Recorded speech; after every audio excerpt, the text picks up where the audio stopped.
Bona tarda. Bona tarda a tothom. Bona tarda. Anem a començar la segona sessió d'aquest viatge que fem d'aproximació i homenatge a la figura d'Enric Arderiu i Valls. I poques persones com en Josep Borrell, més idònies per fer la semblança d'aquest gran personatge en aquest àmbit de la pedagogia i la catalanitat. Enric Arderiu va ser el primer que va fer classes de català a l'escola normal de magisteri, gratuïtes i voluntàries, i ell va ser dels primers catedràtics de llengua i literatura catalana. Havia sigut director d'aquest institut, ha sigut cap de serveis de cultura, activista cultural, tothom coneix la gralla i la dalla, i escriptor de molts poemaris. Jo portava el que jo creia que era el darrer, Aigua i ànima, i ara l'amiga Rosa Fabregat diu no, jo tinc l'últim que és Desmesura d'amor. Va sortir ahir, enhorabona, o sigui que és un home actiu i per tant res més, expectants per escoltar què dirà. Recordar-vos simplement que la propera, que serà dijous vinent, ja no serà aquí, serà a la mateixa hora, a les 6, a l'Arxiu Històric, perquè aquest cicle el fem en col·laboració amb l'Arxiu Històric i amb el Centre Excursionista de Lleida. Per tant, la pròxima serà a l'Arxiu Històric amb la conferència de Maria Jesús Llavero i l'altre dijous, que clourà el cicle, el Francesc Bertran en el Centre Excursionista de Lleida. Res més i això.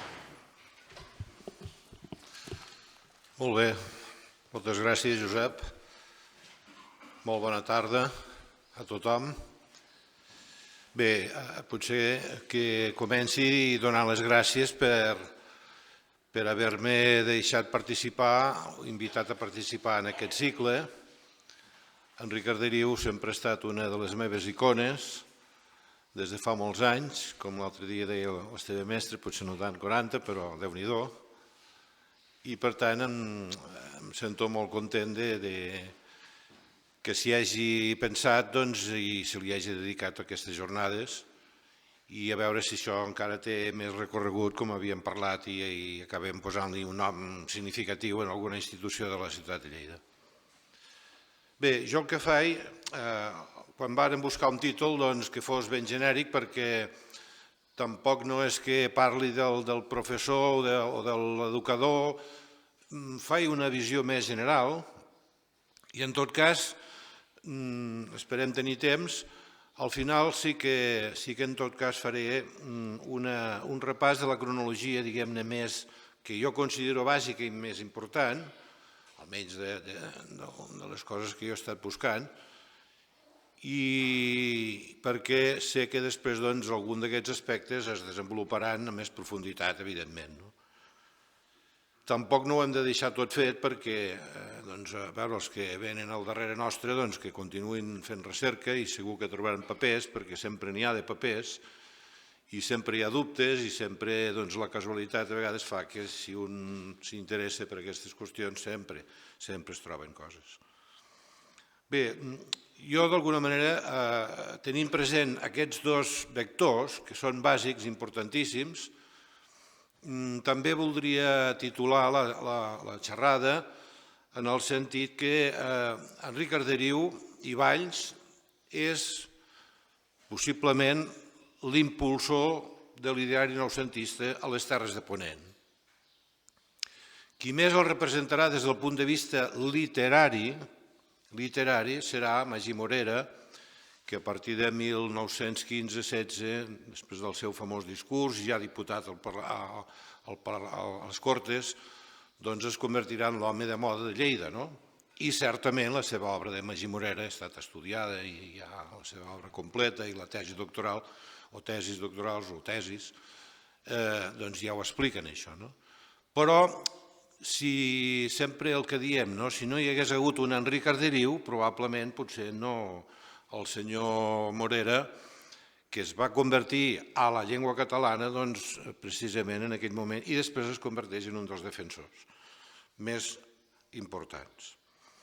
Bé, una mica perquè tingueu el fil del que diré o del que més o menys llegiré, perquè és impossible que jo pugui recordar-me de tot el que us vull explicar, per tant aniré llegint amb pausa i amb calma i mirant de vocalitzar al màxim. Faig uns elements de context inicialment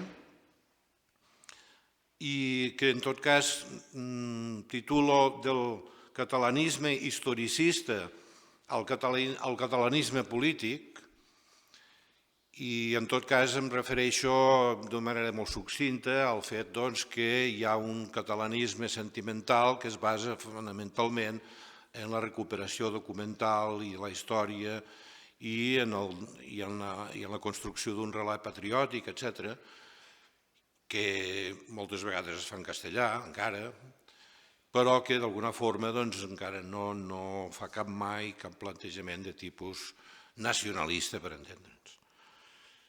I després desenvoluparé la dimensió, que jo dic per resumir, per condensar, la dimensió humanística de l'Enric Arderiu. És a dir, si hi ha un exemple d'un humanista, a part del bisbe Agustí del segle XVI, hi ha aquest senyor, per exemple. I això ho desenvoluparé en l'activitat política, en l'activitat documentalista, no em posaré en la conferència que han de fer una col·lega meva, però sí que deixaré caure 4 notes. El mestre professor, però educador cívic i promotor d'iniciatives socials, i el gestor i l'activista d'iniciatives socioeducatives i culturals. Alguns dels aspectes ja l'altre dia es van assenyalar aquí per part de l'Esteve, quan parlàvem, per exemple, del promotor de sindicat agrícola, etc., o de sindicats agrícoles. I després faria un repàs d'aquesta cronologia, destacant alguns dels aspectes més nuclears de tota la seva trajectòria. Bé, respecte del primer punt d'elements de context, hem de tenir present que Enric Arderiu no és un bolet d'aquells que apareix una vegada en la història de les ciutats o dels pobles o de les demarcacions. En un sentit ampli, la Renaixença ponentina, el concepte de Renaixença, des de mitjans segle XIX, 1859, apareixen l'Alba l'Eridana i Aquí estoy, dos periòdics que considerem, ara no solament jo, sinó també el Quintí Casals i altra gent que han estudiat el tema, com un dels inicis en aquest període progressista, on es comences a trobar gent que es refereixen a això, les glòries de Lleida del passat, etc. Com un procés, per tant, fins a 1914, quan comença a funcionar la mancomunitat. Podríem posar-ho en aquest llarg període, podríem parlar de procés renaixent a les Terres de Ponent. Vol dir un procés de catalanització cultural, del discurs cultural, del discurs social, del discurs polític, i que es materialitza a través de la construcció d'un relat identitari, no ens faci por aquesta paraula, d'un relat identitari basat en el fet de posar en evidència un contínuum històric entre el present i l'època esplendorosa de la nació catalana de l'edat mitjana. No hi ha discussió en aquest aspecte. Tots els estudis, des de Lluís Roca i Florejacs fins a tots els que l'acompanyaran, doncs hem de parlar, hem de recuperar la imatge encimbellada de la Seu Vella i comencem a estudiar la Seu Vella i així anirem fent, fins que Enric Arderiu en farà d'altres de molt més importants. Bé, tot plegat, mediatitzat al llarg de tots aquests anys, consecutivament, o entrellaçant-se per les idees que generen el romanticisme, el modernisme i el noucentisme, i que es poden exemplificar substancialment a través del pensament i les realitzacions de tres grans personatges. I dic personatges expressament. Josep Playán de Porta, Frederic Renyer i Viladot i Enric Arderiu i Valls. Els qui no esteu avesats, aquestes persones, evidentment que haurien de tenir totes elles. Lluís Roca en té un, de monument, però aquestes no haurien de tenir un, però del doble de gran. I em penso que a Lleida, sí, algun carrer, una miqueta amagat, de vegades, és el que ens ha passat a Lleida. Josep Playán de Porta, Frederic Renyer i Enric Arderiu.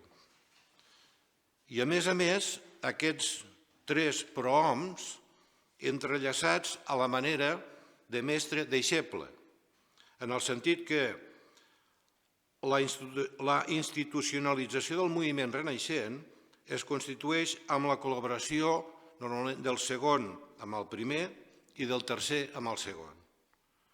Hi ha uns quants exemples paradigmàtics. Per exemple, Frederic Renyer funda amb Josep Playán de Porta el 1878 l'Associació Catalanista i l'any 1884 l'Associació Excursionista i Lerdanesa. Doncs bé, Renyer ja compta l'any 1900 amb Enric Arderiu, que és 18 o 19 anys més jove, no solament a la redacció de la comarca de Lleida, que va crear el mateix Renyer el 1897, i com a òrgan de difusió de la Unió Catalanista, que evidentment també Renyer havia contribuït a constituir, sinó també entre els seus propagandistes per les Terres de Ponent en el moment àlgid de l'entitat. Enric Arderiu, al seu torn, el 1900, és un dels màxims promotors de la Fundació l'Associació Catalunya, una actualització radicalitzada de l'ideari que havia constituït la creació de l'Associació Catalanista. I el 1906, com saben molt bé aquí, els presidents i presidentes del centre excursionista crea un nou centre excursionista, ara es dirà així, Centre Excursionista de Lleida, tal com es diu actualment. I incorpora, evidentment, la modernitat de l'excursionisme científic. No és casualitat, això. És a dir, aquests personatges, fossin més joves o no, són un el mestre deixeble. Serà a partir que la Lliga Regionalista anirà conquerint quotes de poder a les institucions, primerament a partir de la presidència el 1907 de Prat de la Riba de la Diputació de Barcelona i després, sobretot, de la Constitució de la Mancomunitat, que l'intel·lectual trobarà el terreny adobat, com diu el nostre estimat Jordi Castellanos, per actuar amb unes garanties d'eficàcia com no les havia tingut mai a Catalunya. El treball individual deixava de ser individual per quedar inserit dins el conjunt.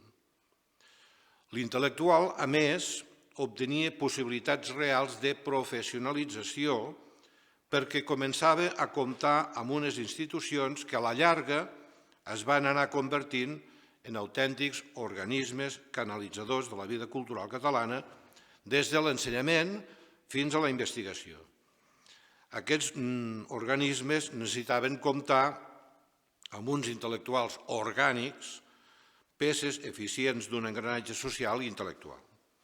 A canvi, això sí, de subjectar-se a aquesta disciplina social, l'intel·lectual sap que allò que programi, evidentment, tindrà garanties d'eficàcia, perquè al darrere té la força de l'administració.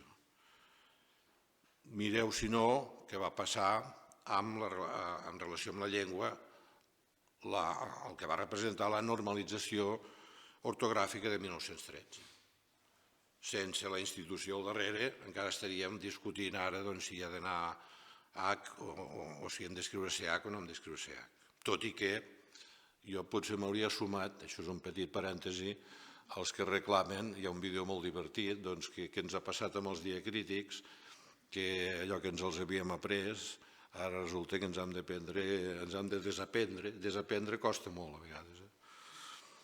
Bé, doncs la confluència entre cultura i política és una de les característiques del noucentisme. És una de les característiques d'Enric Arderiu i Valls. En el programa cívico-cultural i polític d'Arderiu, quan s'analitza en el seu conjunt, s'hi observa una voluntat civilitzadora, després posaré exemples, i educadora social, com la idea que per aconseguir els grans objectius que presidiren primer la Unió Catalanista i posteriorment, en el mateix sentit però més radicalment, els plantejaments republicans de Francesc Macià, els diversos partits catalanistes, per a ser eficaços, havien de confluir, havien de sumar. Ara també hem de sumar, ja fa dies que parlem de sumar. No del catalanisme, ara parlem de l'independentisme, però en fi, estem exactament igual. L'Enric Arderiu tenia una capacitat com se'n diu d'això, no? De veure el futur de les coses i malament que anava segons com s'enfocaven. Tenia una lucidesa en aquest sentit genial. La seva militància a la Unió com a instrument, insistim, unificador de les diverses tendències i atomitzacions que experimenta el catalanisme a partir de 1900, s'expressa perfectament en el lema que encapçalava la comarca de Lleida. Dubto avui que un diari portés com a lema, sota del títol, un encapçalament com aquest, i el vull llegir expressament. Lo que volem. Volem la llengua catalana amb caràcter oficial i que siguin catalans tots els que desempenyen càrrecs públics. Volem corts catalanes no sols per estatuir nostre dret i lleis civils, sinó tot quan se referesca a l'organització interior de nostra terra. Volem que catalans siguin els jutges i magistrats i que dintre de Catalunya es fallen en última instància els plets i causes.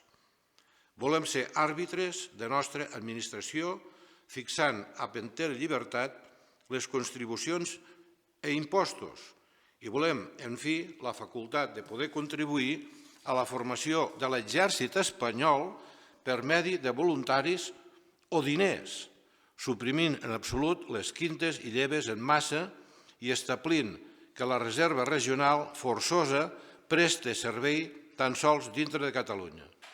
Això és el manifest de la Unió Catalanista del 16 de març de 1897. Això és el que signa Enric Arderiu i Valls. Ara m'agradaria veure a quin diari, l'Ara, no sé, a veure si s'atreveix a posar això sota l'Ara, per exemple. Perdoneu aquestes... En fi, ja sé que no esteu tots d'acord amb això.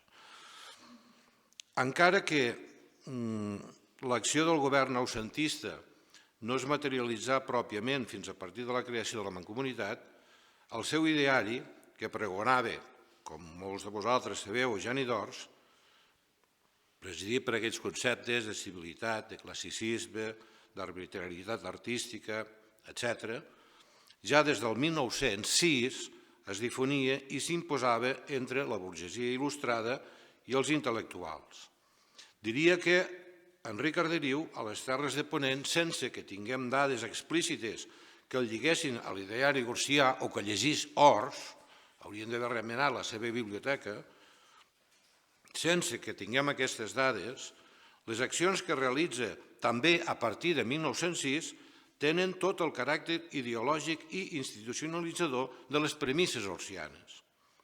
Concretament, a partir de la fundació del Centre Excursionista de Lleida, de fet una refundació, com dèiem, i a través de les pàgines del butlletí del Centre Excursionista a partir de 1908, però també de les idees amb què des de la tribuna del Círcul Industrial i Mercantil de Lleida el 1909 Arderiu va anar desplegant tot un programa d'acció per situar en la modernitat una Lleida amb molt pocs atributs cívics i culturals.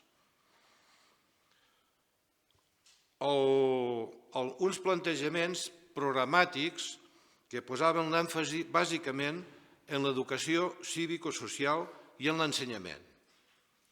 En particular, en la prestigització de l'ús del català, en la revalorització del patrimoni arquitectònic, arqueològic i artístic i en fer-ne pedagogia a totes les capes i sectors socials, des dels nens, els joves, fins als obrers, els pagesos, les dones, els empresaris i els comerciants.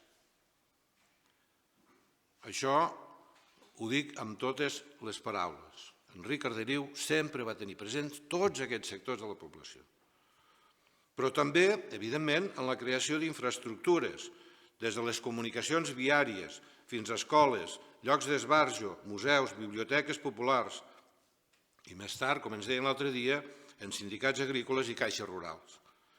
I fins a propostes per a la mobilització de recursos econòmics necessaris per a dur a terme alguns dels objectius d'aquest programa, diners que, tal com Arderiu es lamentava, solien estar ben adormits en els bancs. I, en definitiva, uns plantejaments que tendien a la creació de la ciutat ideal que proclamava el noucentisme. Es tractava de corresponsabilitzar totes les capes socials en un programa que tenia l'abast de projecte de reconstrucció nacional i que Prat de la Riba, a través de la Mancomunitat, va posar en pràctica, en fi, evidentment amb la connivència de totes les diputacions, precisament la Mancomunitat és això, a partir de 1914. Aquestes paraules d'Eugeni d'Ors vindrien com l'anell al dit d'Arderiu perquè reflecteixen els mateixos ideals i objectius i les seves necessitats. Deia Ors: au, de pressa, vinguen museus, vinguen acadèmies, vinguen exposicions, vinga educació, vinga cultura, vinga vida civil, vinga urbanitat. Doncs això, que és d'Eugeni d'Ors, després veureu que d'una altra manera ho ve a dir exactament igual l'Enric Arderiu. Bé, la segona part, això era per centrar-nos una mica en quins són els límits temporals en què Enric Arderiu, aquest personatge, i les premisses a través de les quals actuarà i desenvoluparà tota la seva activitat intel·lectual i d'acció. Per perfilar, per tant, entrem en la dimensió humanística d'Enric Arderiu. Primer una introducció i després anirem posant exemples. Per perfilar una imatge força completa de l'ideari i l'acció, sempre ideari i acció, d'Enric Arderiu, en tenim prou amb els escrits que ens n'han pervingut signats. El problema d'Enric Arderiu, periodista, per entendre'ns, i del periodisme en general, quan algun biògraf en parla de l'Arderiu doctrinari del catalanisme, si no és perquè hi ha alguns documents signats, podem suposar, perquè a més imprès tampoc no pots, i per l'estil tampoc, jo almenys no soc capaç d'identificar allò que alguns diuen que aquell editorial de tal setmanari o de tal diari doncs eren de l'Enric Arderiu. A mi em costa moltíssim, però sí que en tenim alguns de signats que amb aquests sols ja vas a missa. Les paraules que li podem atribuir, les que estan signades, són d'una claredat meridiana. I al nostre entendre, donat el fragmentarisme del moviment catalanista a partir de 1900, jo diria d'un sentit comú, molt perspicaç i alliçonador. En coneixem els textos d'alguns treballs de caràcter històric, d'algun pròleg, d'algun article editorial i d'algunes de les seues conferències que ens l'expliquen, com dic, perfectament.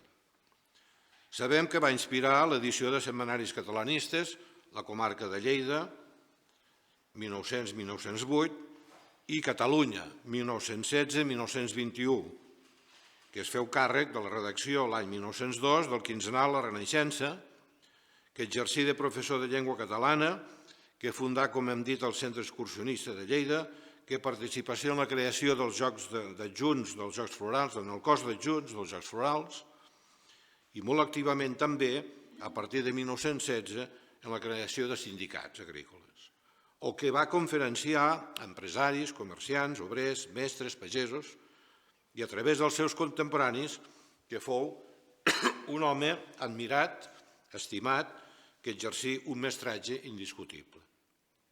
En els panegírics, recollits per part dels seus amics i contemporanis, Francesc Macià, Joan Vergós de Joan, Alfred Perenya, Frederic Godàs, Josep Estadell, etc., sobretot en l'edició que li dedicà In Memòria amb la revista Catalunya, ens podem fer una idea bastant precisa de la personalitat que, si més no, projectava. Arderiu era considerat un home savi, erudit, un historiador molt ben documentat, un líder, el mestre, en majúscula per excel·lència, un home d'ideals, de consens, el catalanista de soc arrel, una persona senzilla, afable, discreta, abnegada, sacrificada, molt familiar, pare d'un munt de fills, que ningú s'explica com podia atendre tot això, aquest personatge. Un home honrat i perseverant, de vida austera, sempre optimista, de treball intens i silenciós, de tasca que produïa fruits concrets, efectius. L'home que inspirà totes les iniciatives i les realitzacions culturals més destacades entre 1900 i 1920, que és l'any que va morir, que defugia els honors i els reconeixements públics. Per això deduïm que Enric Arderiu fou un humanista, és a dir, la persona que és tant un ideòleg, un savi, un intel·lectual, com alhora un promotor i organitzador, un creador i un animador de l'acció. Suposem que, igual que els joves de Joventut Catalanista que creen l'Associació Catalunya el 1901 el consideren el seu mentor, la seva autoritat moral, el mateix li devien reconèixer els seus alumnes del Liceu Escolar o de les Normals des de la seva càtedra de gramàtica catalana. El butlletí del Centre Excursionista de 1926, presidit pel professor Felip Soler i Oliver, li dedicà un record entranyable on es comenta que l'Ateneu Lleidatà, acabat de néixer i presidit per Salvador Roca i Lletjós, li ha retut homenatge. Ignasi Iglesias, Josep Estadella, Josep Maria Roca en ressalten els mateixos atributs que els coetanis de 1920 li havien posat de relleu. En suma, entre les paraules pròpies que ens han arribat o les referències d'altri, ens indiquen que Arderiu fou un personatge d'una gran intel·ligència, molt il·lustrat, amb una capacitat enorme de treball, ben dotat per la reflexió, la planificació i la visió de conjunt, i amb el do de la ubiqüitat. Un home apreciat per totes les entitats culturals de la ciutat i molt present a la comarca de l'Urgell, comarca que comprenia en aquells temps tant l'actual Urgell com la Noguera i el Pla d'Urgell. En aquesta gran comarca, però també al Segrià, a les Garrigues i a la Segarra.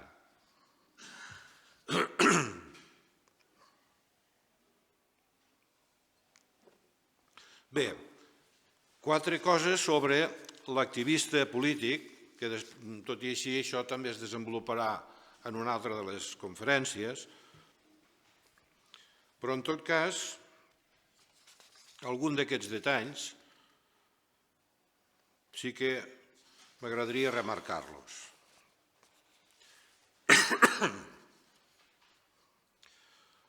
Bé, el seu compromís polític catalanista el trobem reflectit de manera explícita, com si hagués fet una immersió radical, l'any 1899, quan, segons la veu del Segre, del qual és redactor, ha estat elegit vocal de la Junta Permanent de l'Associació Catalanista de Lleida que presidia Josep Maria Roca. Tot seguit, l'any següent, entra a formar part de la redacció del setmanari, en la seva segona època, La Comarca de Lleida, que, com hem dit, havia creat Frederic Renyer i Viladot, i al qual, juntament amb Pliant de Porta, havia fundat el 78, insisteixo, l'Associació Catalanista de Lleida, la primera entitat lleidatana que assumia aquesta denominació. Recordem que Renyer fou el promotor de la Unió Catalanista a les Terres de Ponent i li hem de reconèixer no solament el protagonisme de l'anticipació de la Unió del catalanisme a Lleida, sinó el fet que fos un actiu de primer ordre en la conformació de la Unió i de la seva expansió a les comarques de Ponent. Al mes de febrer de 1900, Arderiu ja col·labora amb Renyer en l'organització i el desenvolupament d'un dels més importants mítings del catalanisme inicial celebrat a Lleida, organitzat per l'Associació Catalanista, la repercussió del qual, en parlen el Romà Sol i la Carme Torres, fou una prova de força de la Unió que reunís gent de tot Catalunya. Va ser espectacular.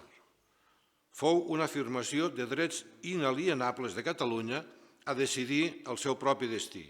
Si feu una defensa aferrissada de les bases de Manresa, si havien aprovat l'any 1892, suposar el total rebuig del centralisme. I tot s'hi realitzà en un to radicalitzat com a conseqüència d'un plantejament de guerra oberta i de desafiament a l'autoritat representada pel governador civil Martos Onil, que l'altre dia també va sortir a col·lació. Enric Arderiu, Joan Bergós, Manuel Roger de Llúria. Manuel Roger de Llúria va ser el que va escriure L'As de Bastos, un dels llibres, diguem-ne, més irònics contra la política del Martos Onil i el seu famós llibre també. Manuel Espluga, Ramon Fontanals i altres van ser la generació successora dels pioners Pleiant de Porta i Frederic Renyer. Aquests joves en recullen el testimoni i esperonats principalment per l'actitud repressiva contra tot el que feia olor de català per part d'aquest governador civil entre 1899 i 1901, que després va haver de marxar pràcticament per cames, creen el 1900 l'Associació Catalunya, paral·lela, almenys durant un temps, a l'Associació Catalanista, una entitat, com diu el Sol Torres, en diuen entitat ardida de combat, sempre disposada a la lluita per l'enaltiment de la terra i la conquesta d'adeptes a la causa del catalanisme. Va ser l'Associació Catalunya que va organitzar l'expedició fluvial amb una barcassa pel Segre, també se'n va parlar, el 30 de setembre de 1900. I certament va navegar per davant de l'edifici on hi havia del govern civil, amb aquella senyera onejant, cantant als segadors, cridant Visca Catalunya, etc., fins a Torres de Segre. El governador va denunciar els fets, tot i que l'Audiència Provincial va absoldre els organitzadors, Enric Arderiu, que era funcionari del cos d'arxivers, bibliotecaris i museus, doncs en va pagar les conseqüències. Se'l va remoure de la plaça de Lleida i fou enviat a la Biblioteca Provincial de Huelva, després que, de fet, el volien fer fora, com també es va explicar, de la funció pública, però, en fi, finalment, per alguna influència, van dir, home, és un personatge que a part del pecat que ha fet, doncs és un bon arxiver. Arderiu, doncs, va esdevenir el deixeble més conspicu i intel·ligent de Frederic Renyer. Aquest li inculcà el catecisme catalanista que s'havia esbossat a les bases de Manresa i el lligam entre política i acció cultural. I Arderiu actualitzarà les idees polítiques de l'incipient catalanisme de 1900, tant amb les aportacions que faria la Unió Catalanista entre la seva fundació i fins a 1907, com amb la irrupció en el panorama polític català de Francesc Macià i de les concomitàncies amb Solidaritat Catalana, que representava la unió del catalanisme des de carlins fins a federalistes. Certament, Francesc Macià i ell es fan grans amics i és un dels principals macianistes. Arderiu, a les Terres de Ponent, en serà en cada moment un dels principals valedors i defensors. Per reformar aquesta línia de treball i esperonats per la flamarada que havia encès la Diada de la Llengua Catalana que tingui lloc a iniciar-se l'any, Arderiu participa en la constitució el 2 de febrer de 1916 de l'Associació Cultural Catalanista, emmirallant-se amb els plantejaments radicals de Macià. El seu portaveu fou la revista Catalunya, que va dirigir el mateix Enric Arderiu, el primer número de la qual sortia l'1 de març de 1916 sota el lema «Volem la unió dels catalans per conquerir l'autonomia integral de Catalunya». Només vull posar un parell d'exemples d'aquesta actitud i d'aquest pensament per replar la idea principal que tenia Arderiu de l'acció política catalanista. El primer, la seva reacció davant els mals resultats de l'aposta per la candidatura de nacionalistes republicans catalans de Francesc Macià, a la convocatòria d'eleccions generals del mes d'abril de 1916, en què de la candidatura només sortia elegit Francesc Macià, encara que el catalanisme conservador de la Lliga Regionalista, Prat de la Riba, havia obtingut 13 diputats. Arderiu exclamava: «Tots els catalanistes han d'anar junts». Aquesta és la idea. La dreta i l'esquerra no solament no ho han fet, sinó que han lluitat els uns contra els altres per destruir-se mútuament. Sona modern, eh? I afegia: «Tots som responsables d'aquest crim contra la pàtria». Crim contra la pàtria. La Lliga ha estat fuetejant els catalanistes que no eren dels seus. Cal un respecte entre els autonomistes de totes les faccions. Això és el que deia Enric Arderiu. Bé, doncs, aquest home era tan lúcid que s'anticipava, evidentment, als nostres temps. El segon exemple, que jo he triat, el tenim en el que ens agrada, a mi m'agrada, denominar el seu testament polític, escrit, segons comenta la revista Catalunya, 2 hores abans de morir, el 1920, titulat «Del nostre programa». Diu: «La nació catalana ha d'estar constituïda per tots aquells pobles que són catalans per tradició, per costums, per llenguatge o molt simplement per voluntat de ser-ho. La nostra nació, a part de les 4 províncies, havia d'estendre's annexionant-se una bona part de la Ribagorça, de consciència ben catalana, i un gran tros del migdia de França, cedida a França per la Guerra dels Segadors. La gran família catalana, saltant per damunt de tractats internacionals i de conveniències administratives, es tornarà a ajuntar, no sabem com ni quan. Però nosaltres, en nostre programa, confessem el deure de treballar per la reincorporació a Catalunya de tot el que ha estat Catalunya, de tot el que conserva el caràcter de català. Hem d'estar orgullosos de les nostres característiques, de la nostra raça, i propagar arreu del món la influència de la civilització catalana. Ja lluirà el sol de la llibertat». Bé, és a dir, sona tan actual tot això, perquè, esclar, la nostra història és una història com una mena de sense fi. Bé, aquestes 2 pinzellades per remarcar aquest home de pedra picada, en aquest sentit. El documentalista. També posaré un parell d'exemples, un o 2 exemples. Bé, ell, per formació, ja se'n va parlar, i vocació, fou un historiador, un arxiver documentalista, interessat a divulgar els fets històrics documentats que la historiografia tradicional no havia estudiat mai fins aleshores. Però si ens fixem en els treballs publicats més importants, ens adonem que des d'un punt de vista catalanista tenen una significació política molt determinada i que s'orienten a explorar fets nuclears de la nostra història amb una dimensió identitària exemplar, referits ja sigui a l'època comtal de la ciutat de Lleida o la Guerra de Successió, o ja sigui per la importància que hi tingué la impremta en els seus inicis. És en aquest context que destaquem el mèrit que té que Arderiu sigui el descobridor, per exemple, de documents bàsics per a la història de Lleida, com el còdex que titula Llibre de notes antigues per la memòria, que conforma Llibre verd de la ciutat de Lleida, que va trobar el 1903 a la Biblioteca Nacional de Madrid quan hi era destinat. Havia desaparegut amb un cert misteri, encara em penso que existeix el misteri, no sé, de l'arxiu de la Paeria, probablement a començaments del segle XVIII, el qual llibre conté una mena de dietari fet per escrivans de l'Ajuntament de Lleida entre 1360 i tants i 1610, on es consignen comentaris sobre fets polítics, estudis generals, estudiants, els nomenaments de paers, notes sobre moriscos, jueus, sobre celebracions religioses. Bé, són a l'arxiu de la Paeria, el llibre gran i el llibre petit. Bé, aquest senyor, Arderiu, un cop l'envien a Madrid, doncs, escolta, aprofita el temps i remenant, troba tot això.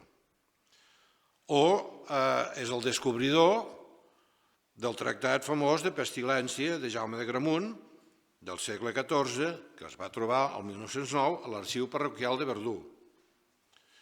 I és un personatge, l'arxiver documentalista tan important, que és el qui documenta, és el que fa el treball més ben documentat sobre el setge de Lleida de 1707 pel duc d'Orleans, la Guerra de Successió.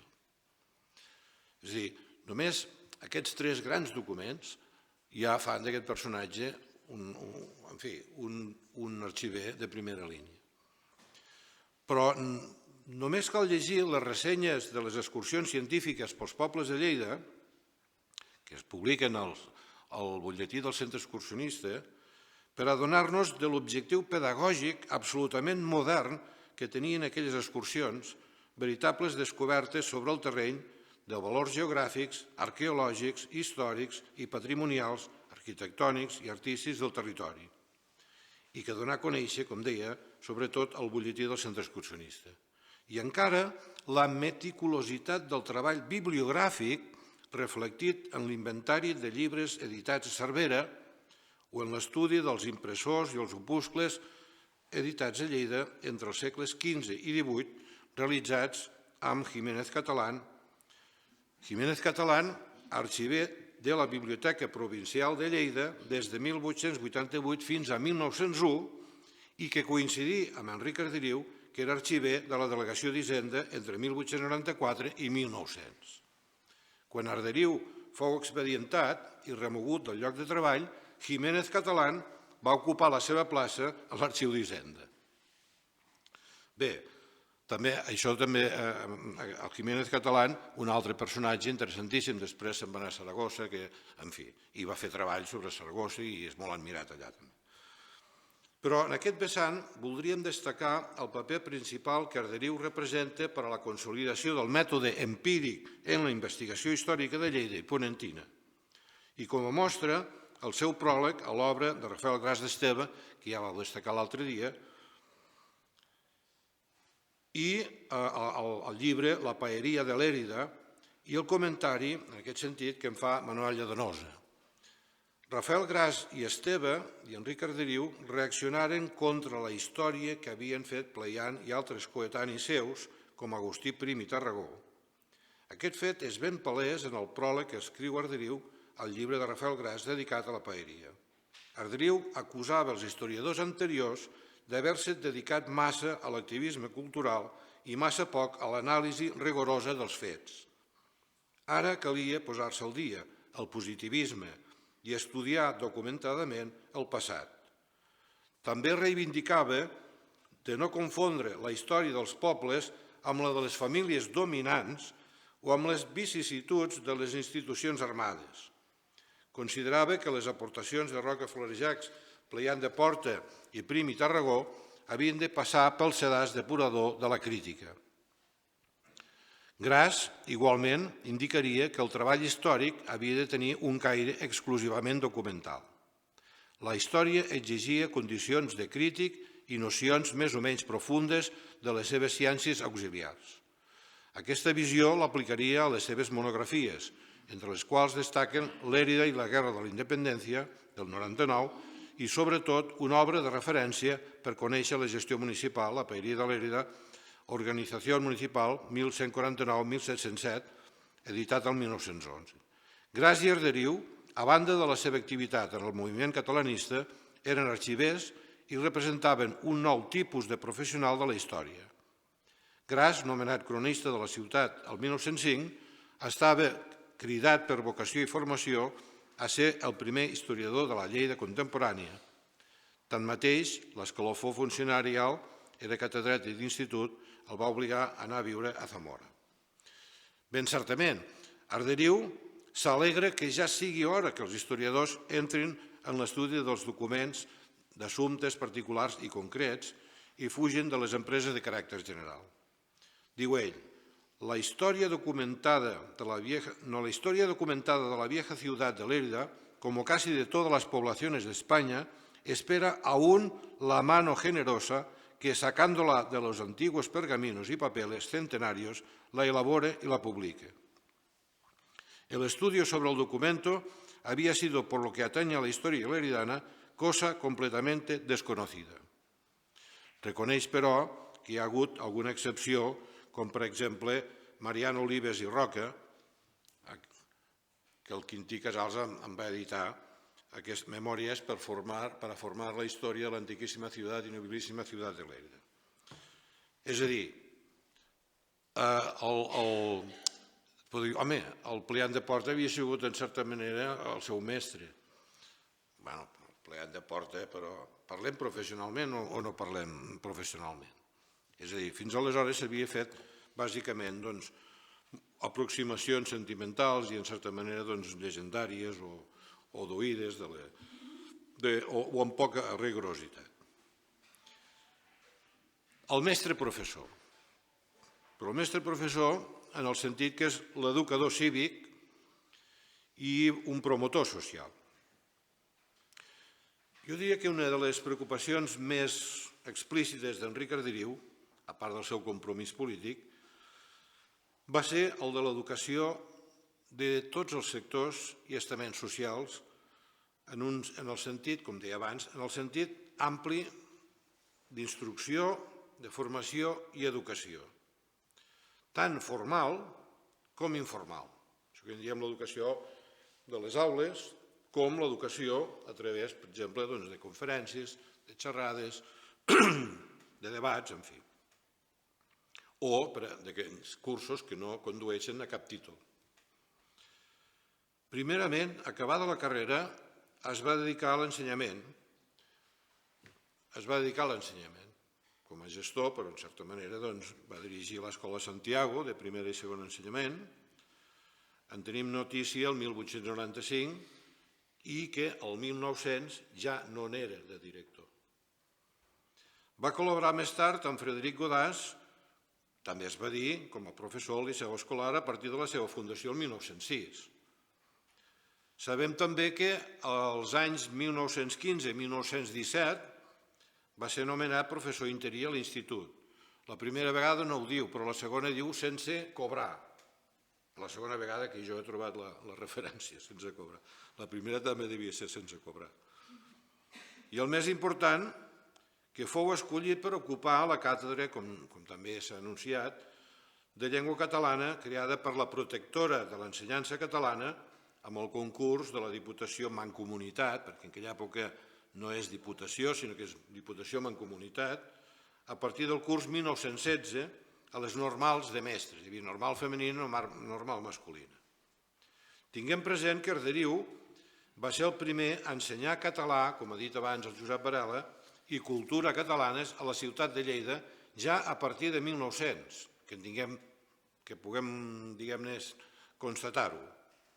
I a polemitzar sobre l'origen de la llengua amb el doctor Schadel, mossèn Grandia o mossèn Alcover, ja fos mitjançant conferències i classes al casino o a la seu de l'Associació Catalunya, o ja fos promovent didàcticament, com deia, un excursionisme científic adreçat a tots els públics. I en darrer terme, dedicant-se a fomentar el sindicalisme, com per exemple la creació, el 1915, del Sindicat Agrícola de la Zona Regable d'Urgell. Per què ho incloc, això, dintre del tema educador i tal? A veure, el senyor Enric Arderiu, quan parlava, no perdia el temps. no perdia el temps, deia, s'hauria de fer això, s'ha de fer allò, està contrastat, això ho he mirat per aquí, això ho he mirat per allà. És a dir, era un home informat, era un home que quan parlava estava ben documentat, per tant, sempre exercia un cert didactisme en les seves intervencions i en les seves participacions. Aquest exemple, aquesta qüestió, la voldria exemplificar a partir de les idees principals que desenvolupar en una conferència, en aquella conferència que deia a l'inici, al Círcol Industrial i Mercantil de Lleida, el 25 de maig de 1900, i que, al nostre entendre, ve a representar la conferència, les idees de la conferència, tot un programa cívic i de progrés de la ciutat en la línia de l'ideari noucentista. I diu que, tot i que hauria pogut conferenciar de temes d'història, de patrimoni, de llengua, de què és estudiós, acabarà parlant de vida i costums de la Lleida actual. Hi vas fer referència l'altre dia i ara us en faré 5 cèntims, veureu que és genial. En primer lloc, observa, com comenta un amic seu davant l'èxit d'algú que sobresurt, que a Lleida es dona molt allò de d'homo homini, entre parèntesi, l'opus est, homo homini. És a dir, una enveja terrible. És efectivament tan migrada la vida social de Lleida, 1900, que cada família i cada individu se senten com a estranys a totes les altres famílies i a altres individus. O bé es miren amb menyspreu o s'esguarden amb recel. I unes societats prescindeixen de les altres, societats entitats, i uns organismes són rivals d'uns altres. Hem exagerat el caràcter sobradament individualista de la raça catalana. Mos hem posat al cau i, com els caragols, mos hem entelat. Aquest aïllament és contrari a la cultura, ve a dir, és a dir, a l'intercanvi d'idees i coneixements. És contrari a la riquesa, perquè sense ajuntar forces no es poden realitzar grans empreses i assolir grans avantatges, perquè no es poden controlar i perfeccionar i portar a la pràctica grans projectes. És així que tenim grans tresors per descobrir que ens enriquirien. Queden sense explotar fonts de gran prosperitat. I aleshores posa exemples. Així és que camina l'agricultura a pas de tortuga. I el comerç i la indústria pateixen més que ningú, perquè la vida social ensenyaria als uns la manera de fabricar amb menys cost i els indicaria nous mercats, i als altres d'ampliar i reformar i abaratir els productes. L'aïllament és contrari a la naturalesa humana perquè l'home és essencialment sociable. Si ens reuníssim més, parléssim més entre nosaltres a diari, amb més freqüència, ens acostumaríem a considerar l'altre no com a un lloc. Vida social per parlar obertament del que hom pensa, sense eufemismes, sense molestar ningú, per vèncer malentesos, rancúnies i ressentiments. Per la manca de vida social hi ha una qualitat execrable molt arrelada als costums de Lleida, que és la de l'enveja. Hi ha prou societats a Lleida però fan vida social, es pregunta. Ara mateix, diu, s'està preparant un gran homenatge al mestre Guimerà, impulsat per la Renaixença, el diari, i fora de l'Ajuntament de Lleida cap entitat ha resolt d'adherir-s'hi. I això que en Guimerà ha sigut el primer president dels nostres Jocs Florals. Arderiu s'havia adherit a la Lliga del Bon Mot, tot just nascuda l'any 1909, i en aquest context fa l'observació següent. A Lleida som mal parlats. Hem de proscriure de la parla catalana la blasfèmia i les paraules grolleres perquè donen una idea pobríssima del grau de cultura i torpesa del discurs. I encara fa més pena sentir mal parlar del jovent, els pares i les minyones. I això s'observa entre els senyors i els menestrals, en rics i pobres, en gent de totes les categories socials. Parlem la llengua catalana amb pulcritud i dignitat, que és una de les més dolces que es parlen sobre la terra. I cita el doctor Schadel per sustentar la finesa del català, pel nombre de sons sonors i sords comparat amb l'italià, el francès i el castellà. Aquests tòpics, en aquell moment, estaven en boga i fins molt cap aquí, i encara ara. Hi ha llengües dolces, llengües, en fi, i aspres. I encara rebla el clau preguntant-se: i en què es funden aquells que, essent catalans, no parlen el català perquè els sembla lleig? Per què no hem de retolar en català a la nostra terra? Estima el castellà, però el català és la nostra. La parlen 4 milions de persones. La tenim a Catalunya i a Andorra i a Balears i a València, al migdia de França i a l'Alguer. És la llengua dels avantpassats conqueridors medievals i en ella es dictaren privilegis de què gaudiren les nostres ciutats. Les grans fonts de riquesa, ultra la moralitat i honestedat, afirma, són, com han dit altres conferenciants, les vies de comunicació. I aleshores diu: Lleida necessita més carreteres i ferrocarrils. Vegem oberta la via del Pallaresa i la del Ribagorçana. Tinguem en explotació el ferrocarril de Lleida a Puigcerdà. Estenguin-se ramals a França i a les Garrigues. I que s'hi mogui el capital que està dormit. Hem de reconèixer que per falta de fe i d'activitat no es fan grans reformes ni obres de consideració a Lleida. I assenyala que és imprescindible que l'Ajuntament s'hi esmerci. I també ho exemplifica. Cal embellir la ciutat, millorar la condició d'aigües potables i les residuals, la portada de l'estació del tren al centre de la ciutat. L'edifici actual és de 1927. La construcció de quarters, referint-se al fet que l'exèrcit ocupava la Seu Vella. La construcció d'escoles, la creació de biblioteques populars i altres. I aprofita per parlar de l'abandó de la Seu Vella. Cal confiar en l'Estat? No poden sortir els diners dels lleidatans per restaurar-la, és a dir, és que ni a l'Estat es refia. No podria allotjar una comunitat religiosa que es faria càrrec de mantenir-la? Entre arquitectes i arqueòlegs de Barcelona s'estengué la idea que un cop restaurada s'hi podria instal·lar un gran museu regional. Estaria bé, diu, i afegeix: no seria millor això que la simple declaració de monument nacional que es va fer en aquell temps, que s'està promovent i que donarà uns minsos diners per restaurar sense resoldre el tema principal, que són els quarters que hi allotja? Per què l'Ajuntament no se'n preocupa? Es queixa que a Lleida som més homes de teoria que de pràctica, de projectes que de realitats. I acaba la conferència formulant la petició d'una sèrie de compromisos al mateix círcol i perquè aquest faci de mediador amb l'Ajuntament i la Diputació a fi que posin remei a tots els temes que ha denunciat anteriorment. Bé, aquest senyor es presenta davant dels comerciants, dels empresaris, i diu: parlaré dels costums de Lleida. Dius, bueno, igual parlarà que abans es filava això, o es vestia així, o la moneda era una altra. No, no. Aprofita per dir totes aquelles qüestions que jo, quan rellegia aquest document, que ja l'havia publicat en un article, em quedava parat perquè pensava, al 1900 jo em feia una idea ja d'una ciutat ordenadeta i, segons la visió que té el senyor Arderiu, és un desastre, un desastre. Per tant, els catalanistes eren 10, 12, certament, els conservadors 15. En fi, estem parlant d'una societat molt primitiva, 1900. Bé, l'altre aspecte que volia destacar, com anem de temps? En quina hora hem de plegar? Sí? Permeteu.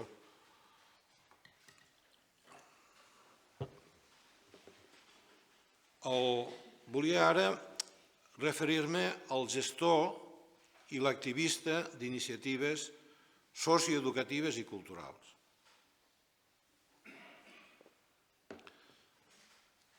Com deia, entre les grans preocupacions d'Arderiu destacava l'elevació de nivell i l'extensió de l'educació a tots els sectors socials.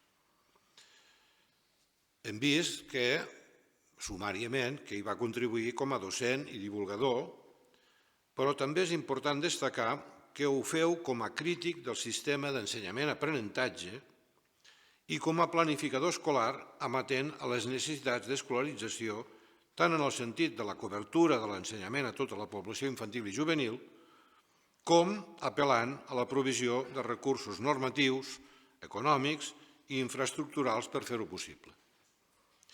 És a dir, una de les qüestions que destaquen en aquest personatge és que no parla mai per parlar, evidentment, però sempre refereix als costos d'allò que està dient. No com alguns de nosaltres, allò que diuen, parleu molt però no feu mai números vosaltres. Ell sempre està parlant de números. Clar, una família tan nombrosa i tanta gent a casa, suposo que devia veure. Sempre parla dels costos i intenta fer números. Cal tenir en compte que el nivell d'analfabetisme a l'inici del segle XX a les Terres de Lleida rondava el 45% de la població. Tot i que gràcies a l'acció escolaritzadora de la Mancomunitat, 1914-25, prosseguida per la dictadura de Primo de Rivera, 23-30, aconseguís de situar-se en un 25% fins al 1936. La denúncia de les mancances a l'ensenyament, a pesar de la política escolar iniciada per la Mancomunitat, o precisament perquè aquesta encara no havia incidit a la ciutat de Lleida, es posava de manifest el 1915, amb l'amarga preocupació de la urgència per resoldre-les. S'hi referia amb aquestes paraules que resulten ser tot un programa de planificació escolar. La primera ensenyança fa pena a Lleida, 1915. Lleida, a l'edat mitjana, amb la universitat, era un referent. I cita Arnau de Vilanova, Jaume de Gramunt, Guillem Botet, parla de la impremta i del primer llibre imprès en 1478, etc. Fa referència al fet que a Lleida, el 1875, amb una població d'uns 17.000 habitants, a les escoles públiques hi assistien 743 alumnes. 1875. I certifica tot seguit. Ara que la ciutat és més gran, el 1915 Lleida té uns 30.000 habitants, només s'escolaritzen 560 alumnes. I titlla la situació de deixadesa i poc civisme. I afegeix, mentre Linyola, amb 2.000 habitants, té 6 aules, a Lleida, on en correspondrien 90, només en té 14. I aquestes són molt dolentes, amb condicions intolerables, per exemple, la del carrer Cavallers, especialment les aules de pàrvuls. Es pregunta què cal fer. A Lleida, diu, hi ha censat 7.000 nois i només 15.000 van a escola, només 1.500 van a escola. Dels 3.000 pàrvuls, 1.200 tampoc van a escola. Total, 7.300 nens i nois que haurien d'anar a escola i no poden anar-hi, perquè no hi ha locals. Es necessiten per ara almenys 4 grups escolars amb 12 classes cadascun, i tot i així no bastaria. Assenyala més que, sent Lleida una població eminentment pagesa, cal crear escoles a Butsènit, Granyena, La Bordeta i Torres de Sanuy. Això ho diu aquest senyor, el 1915. I llegint el tema i lligat al tema de l'escolarització, Arderiu afegeix que cal pensar també en l'educació de la dona lleidatana, organitzant l'escola menatgera per a preparar la muller a ser bon auxiliar del pagès. Direu, home, però què diu ara? Bueno, estem parlant del 1915. Després podríem parlar, diu ell mateix, de les escoles d'art i oficis, tan necessàries també. És un pla vastíssim i el seu cost no permet abordar-lo tot sencer. Aleshores proposa mesures econòmiques per a la construcció almenys de 2 grups escolars de 12 aules, cadascun, que suposaria un cost aproximat, fins i tot ell diu els calés que costarien, 48.000 duros. I proposa que l'Ajuntament hi podria contribuir amb els diners que obté dels lloguers d'immobles. O es podria vendre l'Almodí, per exemple. L'Almodí és el Centre d'Art i Panera. La Panera, vull dir. L'Estat també hi hauria de contribuir, a més de la col·laboració de la Caixa de Pensions, o el banc creat per la Mancomunitat. És a dir, aquest senyor que predica catalanisme, que publica que estudia part del llibre verd de la pestilència, es preocupa perquè hi hagi escoles i fa números i sap quants nens caben en una aula i quan costa una escola, en fi. Això és el que xoca d'aquest senyor, no? I com si les paraules d'Arderiu haguessin fet d'esquer, el 1915, en el marc de l'acció de govern de la Mancomunitat, en col·laboració amb la Diputació, s'autoritzava a Lleida la creació d'una escola general d'agricultura i el 1916 una escola d'arts i oficis. L'any 17, altrament, seria recordat com l'any clau de l'auge de l'esport lleidatà, joventut, etc. Un altre dels exemples que complementen la idea de fins a quin punt Arderiu tenia una visió panoràmica dels elements indispensables que han de conformar una societat ben equipada culturalment, el tenim en el discurs inaugural del Centre Excursionista del curs 1908-1909, fet el dia 27 de desembre. Sobretot per confirmar la dimensió pragmàtica de l'intel·lectual Arderiu i com aquest coincidia amb els anhels ursians de la creació de la ciutat ideal, culta i moderna. En aquest discurs, Arderiu hi desenvolupa el que podríem considerar, per extensió, un projecte d'acció cultural per a la ciutat. Remarca que el CEL fa una tasca profitosa, sobretot pels estudis que s'hi realitzen. El centre, diu, o bé a dir, ha conquerit importància dins i fora de Lleida. A la ciutat ha col·laborat en diverses activitats culturals i de cara en fora ha participat en congressos històrics, excursions científiques o en actes d'entitats semblants. Ha estat consultat gràcies al butlletí i algunes personalitats s'hi han ofert a col·laborar-hi. El folclorista Rosén Serra, l'escriptor Ernest Moliner, el poeta mossèn Navarro, etc. I es pregunta, quin és el camí a seguir? Quin és el camí a seguir? I es respon, donar-li vida i escalf, a través d'aconseguir augmentar el nombre de socis. N'eren una 50 en aquell moment. Cal convèncer la gent que treballem per fer una tasca seriosa, duradora i profitosa. I com fer-ho? I especifica. A través de conferències, sessions públiques, organització de concursos i exposicions, millorant el contingut del butlletí amb la publicació de monografies científiques, històriques o artístiques. Insisteix que calen més conferències. Es queixa que només se n'hagi fet una, la del Manuel R. Igés, amb projeccions per exposar-hi els monuments més notables, els tipus i els costums populars, les més sorprenents belleses de la naturalesa que l'excursionista ha contemplat i tal vegada ha descobert. Remarca que les conferències també han de servir per divulgar temes lingüístics, folclòrics, rondalles, llegendes, cançons. Està convençut que hi acudiria la gent i que exerciríem notable influència educadora. Notable influència educadora.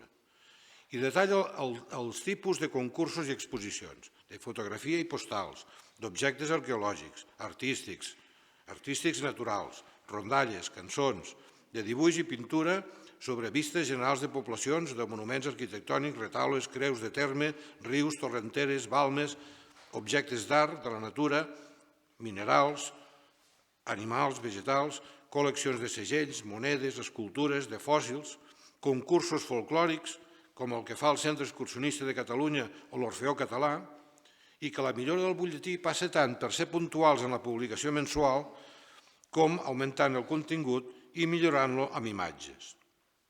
Això, creu, permetria elaborar un àlbum artístic o monumental complet de cadascuna de les comarques lleidatanes, evidentment que estava pensant en l'àlbum històric, pintoresc i monumental de Lleida de la província de Plegan de Port i Frederic Renyer, bé, Frederic Renyer s'hi va sumar perquè hi va posar els calés per poder-ho editar, el 1880 s'havia fet, i l'Enric Arderiu està pensant en això, certament. Un altre complement del butlletí podrien ser les monografies que es publicarien com a separates. I insisteix, al centre hi ha de créixer l'entusiasme. Per a tal cosa cal més freqüència de les reunions dels socis i les seccions. Per sort, les instal·lacions del Liceu Escolar que els cedeix per a les reunions, mentre no disposin de local propi, són grans i condicionades. A més, s'ha de promoure un museu de ciències i d'història, amb, entre altres, les aportacions de materials dels mateixos socis. Museu de Ciències i d'Història. Cal dotar la biblioteca del centre amb bibliografia especialitzada, mapes i guies. Cal que l'entitat, és a dir, la bibliografia que ressenya el butlletí del centre excursionista, l'elabora ell. Les revistes que reben, els llibres que reben, però a més en fa la fitxa. A la revista d'Archiveros d'Espanyoles o com es digui, la bibliografia, quan ell és a Madrid, quan hi participa, i allí publica algun article, la bibliografia que fa aquella revista, la revista d'Archivos, també la fa ell. És a dir, a part de tot, encara ressenya la bibliografia i encara fa la fitxa i encara perquè es publiqui. Cal que l'entitat compri material per a l'excursionisme, bastons, baròmetres, termòmetres, curbímetres, una llanterna màgica per a les projeccions, màquines fotogràfiques. Cal treballar en la divulgació de la Seu Vella, Sant Llorenç, Sant Martí, Gardeny i les ruïnes de Sant Ruf, del Museu del Seminari, del Museu Provincial o de la Sagristia de la Catedral. L'arxiu municipal és riquíssim en documentació, així com l'arxiu de la Catedral, els arxius parroquials del Bisbat i de la Sang. Cal estudiar també la geologia del terme, la seva botànica i zoologia. I es lamenta, encara no s'ha esbossat la nostra prehistòria.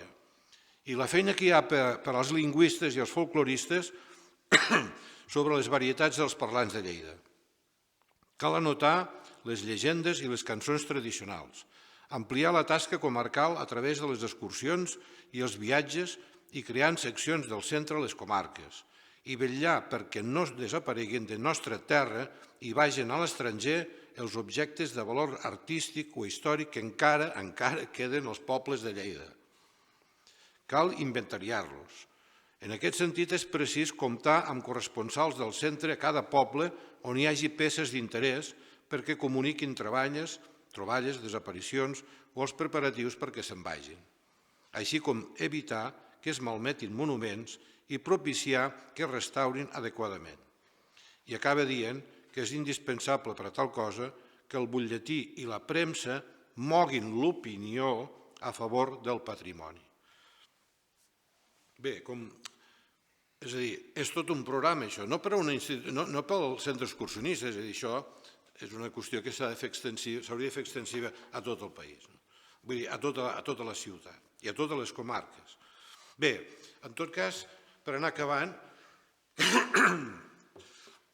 només us faré d'aquesta cronologia que m'agradaria que poguéssim tenir present, perquè per aquí es poden anar, és a dir, són fils que es poden estirar per fer recerca, per acabar de fer-nos una idea.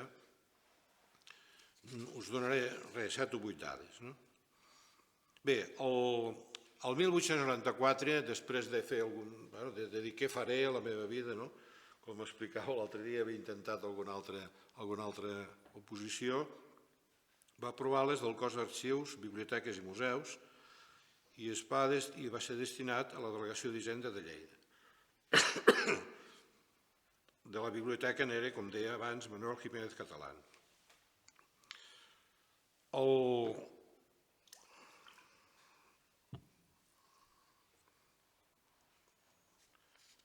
1895, el Col·legi Santiago Apóstol, instal·lat al mateix local del carrer Cavallers, on el 1906 es va crear el Liceu Escolar.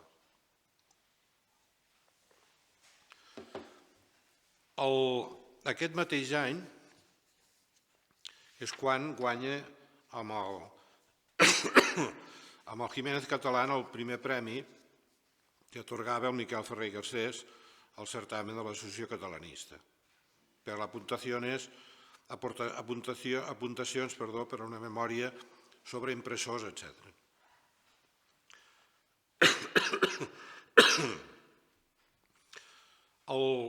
El 1900, les primeres conferències sobre llengua catalana.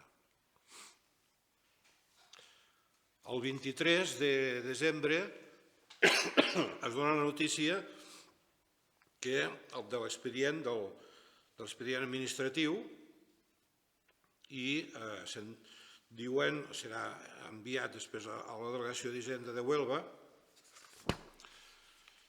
i es queixen a través de la premsa que aquesta província sigui privada del funcionari tan intel·ligent i gelós com la molèstia que li ocasiona aquest trasllat.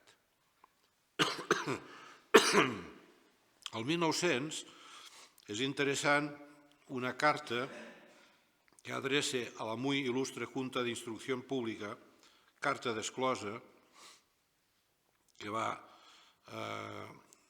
perquè obligaven que es fessin les classes en castellà.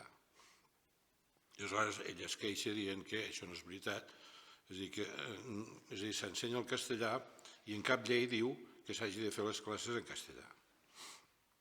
El mateix 1900 sabem que fa conferències sobre l'origen de la llengua catalana al Casino.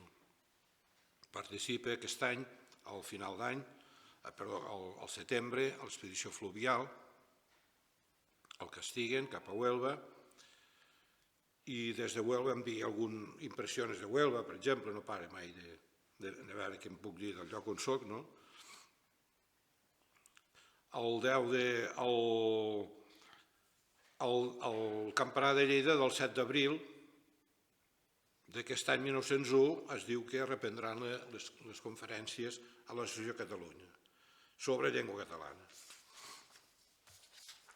El 1902 sabem que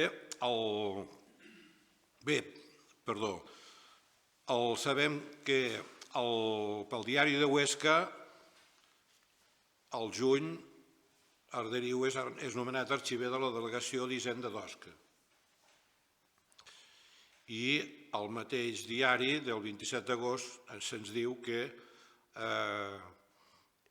publica un document històric titulat Estatutos para el régimen de la ciudad de Huesca, o sea, reforma concedida, etc. És a dir, se'n va a Osca i també treballa sobre Osca.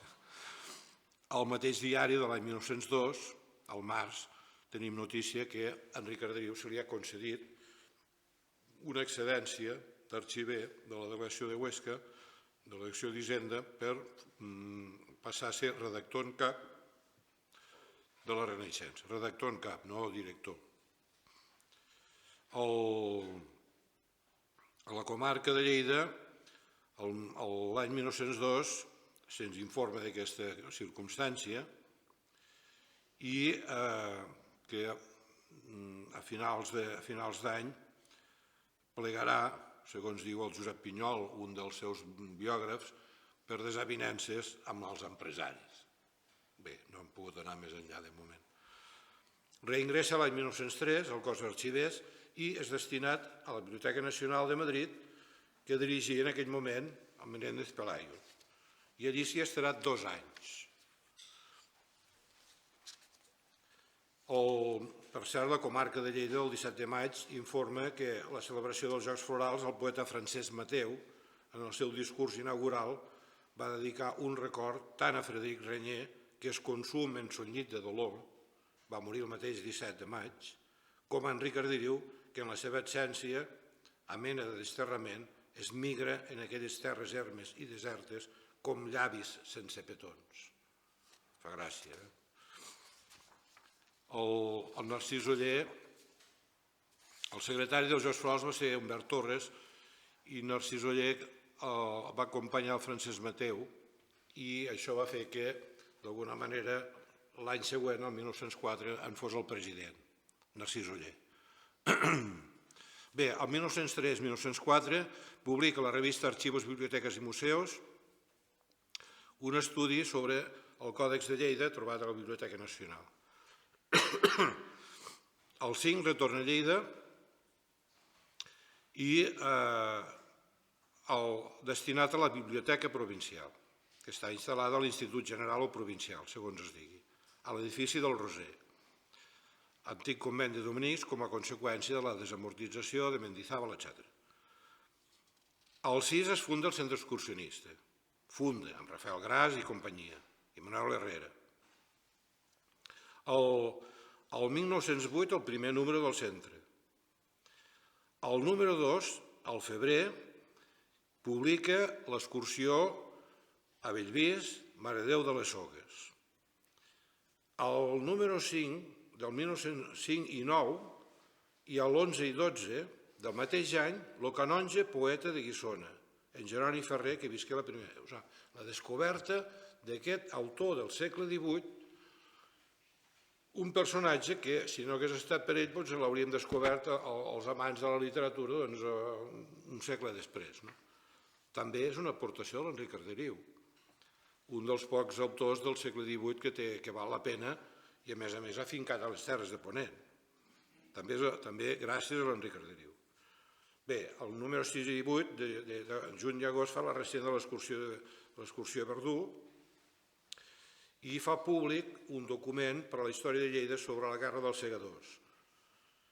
S'informa, per exemple, de la mort del poeta costumista Salvador Revés, l'Oteta.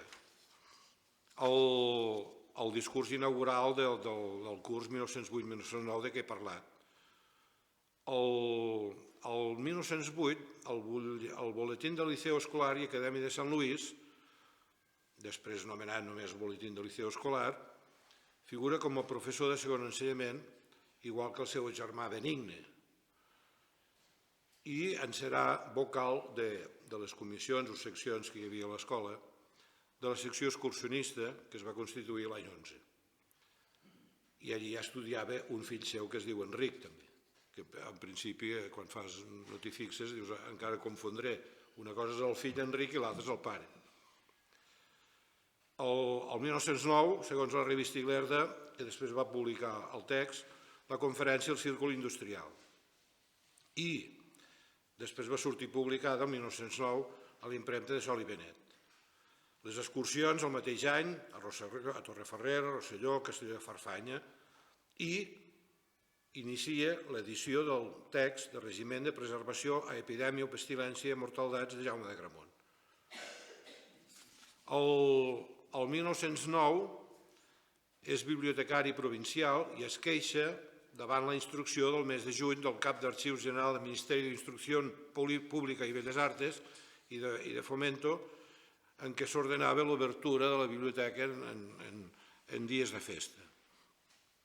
I aleshores es queixa que la biblioteca se halla situada fuera del núcleo de población, estaba aquí el carrer Cavallers, por donde transcurre casi todo Lérida en los días festivos, o sea, la calle Mayor. Para ir a la biblioteca debe subirse una cuesta bastante inclinada y penosa, y además se halla situada en un segundo piso y en una parte del instituto poco accesible al público, pues es preciso pasar por claustros y pasadizos que la ocultan a la generalidad. És a dir, es queixa dient, però escolteu, a sobre han de pujar fins aquí dalt per anar a la biblioteca. En fi, ja treballava prou, clar, no hi havia 2 o 3 funcionaris, hi havia el senyor Arderiu i s'ha acabat.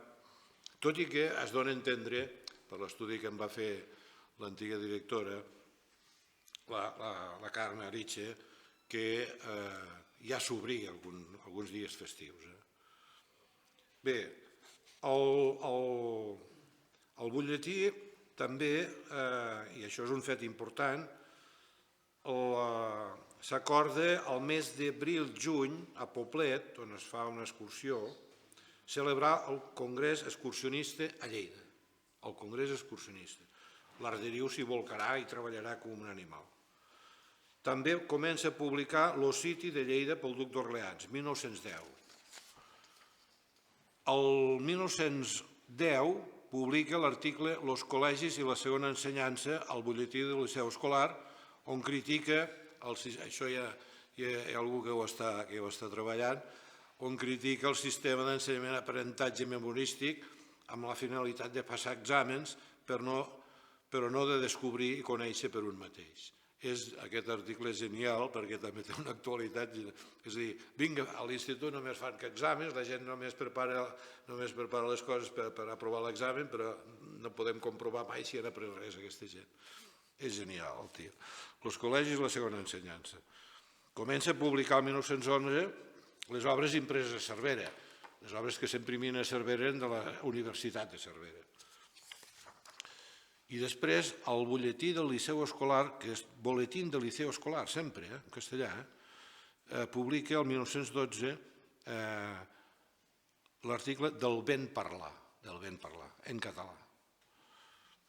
El discurs de Gràcies del 1915, sí, la trobades de mestres, l'avisador del Magisteri. A partir d'aquests anys, abans que entri de professor, ja d'alguna manera, o just aquell any abans, sempre l'inviten a parlar d'alguna manera o altra, o a l'inici de curs, o al final de curs, o les trobades amb mestres. I sempre que s'hi refereixen, almenys a la revista aquesta, l'avisador del Magisteri, el 1915, diuen el bibliotecari, és a dir, com si fos per antonomàsia.